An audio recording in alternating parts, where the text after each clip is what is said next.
Natod tayo na order nga fishing rod gikan sa Shopee. So extra ultralight kani nga fishing rod mga master.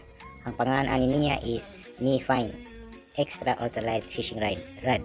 Ang iyang guide ani is naka Fuji na siya. Yan ang nga na siya kanipis. Mo siya tukog sa silhig mga master, pero nindot kayo siya pang aging kay gaan lagi kayo ni siya. 1.93 cm ang iyang katas-on. Tapos ang iyang lure capacity is 0.3 to 1.5 grams.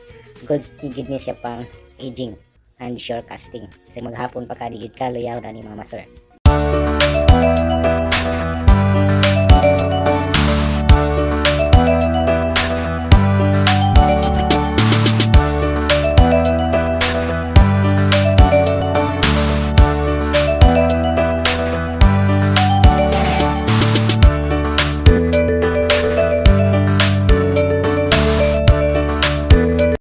Ngayon mga master, mag-unbox tayo ng ating panibagong sandata sa fishing. Meron tayong bagong fishing reel na in-order natin mula sa Shopee.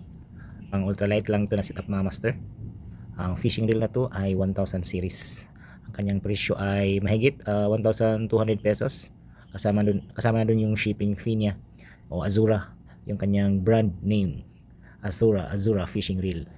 So maganda ang reel na to mga master dahil yung disenyo niya ay parang gaya sa Shimano.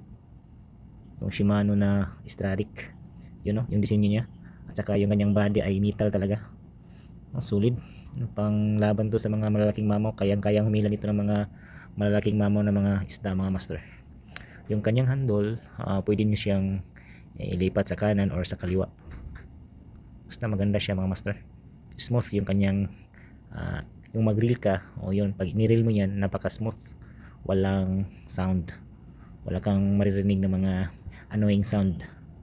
O yan bili na kayo mga master, mura lang at saka pang bagong disenyo ngayong year 2026.